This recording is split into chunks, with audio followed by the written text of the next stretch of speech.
Sur le papier, j'ai un conjoint avec qui ça se passe bien, j'ai une famille, j'ai des amis. Mais oui, je ressentais une forme d'isolement parce que j'avais changé de région, le Covid, et que je n'étais pas forcément au clair avec moi-même. Donc forcément, en ces moments-là, on s'isole même de soi-même. Donc je pense que j'avais aussi besoin de chaleur humaine. Alors, je m'appelle Émilie et je suis restée de février 2023 à juillet 2023. Donc faites les calculs.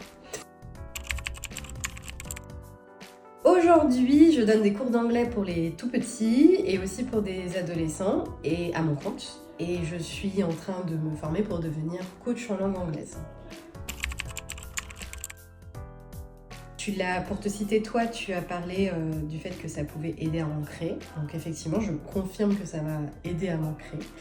Et j'ai également dit, utiliser métaphoriquement le fait que ça m'a permis à m'enraciner. Et ça a permis, plus exactement, d'assainir ma terre.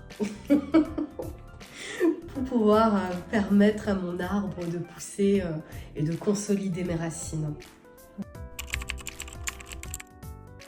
Je sentais que mon lien avec Providentiel, je voulais qu'il continue d'une certaine manière. Je me suis rendu compte que non, j'avais plus envie d'être Providentiel et que j'avais pas forcément l'espace et le temps pour pouvoir y intégrer, mais par contre que j'avais envie d'intervenir. Et donc, quelques jours avant cette dite réunion, j'ai eu l'idée. Et me voilà, donc je suis intervenante chez Providentiel pour parler des freins limitants sur l'anglais. Je pense qu'elles m'ont tout apporté. En fait, il y a un climat vraiment bienveillant qui fait que les gens s'ouvrent relativement facilement et qu'il y a toujours quelque chose d'enrichissant dans les échanges. Venez, il y a du café, il y a du thé, il y a souvent beaucoup trop de nourriture. Mais non, venez, franchement, venez, ça va vous faire du bien. Si vous avez envie d'avoir un peu d'amour, c'est le bon endroit. À la base, c'était par rapport à mon projet professionnel. Je me disais, c'est toujours bien de rencontrer des associations. Et en arrivant, je me suis dit, mais non, mais je suis pas du tout là pour ça, je suis là pour moi en fait. Pas du tout. Et donc du coup, je me suis inscrite à l'association et je ne regrette pas du tout. Sur le papier, j'ai un conjoint avec qui ça se passe bien, j'ai une famille, j'ai des amis.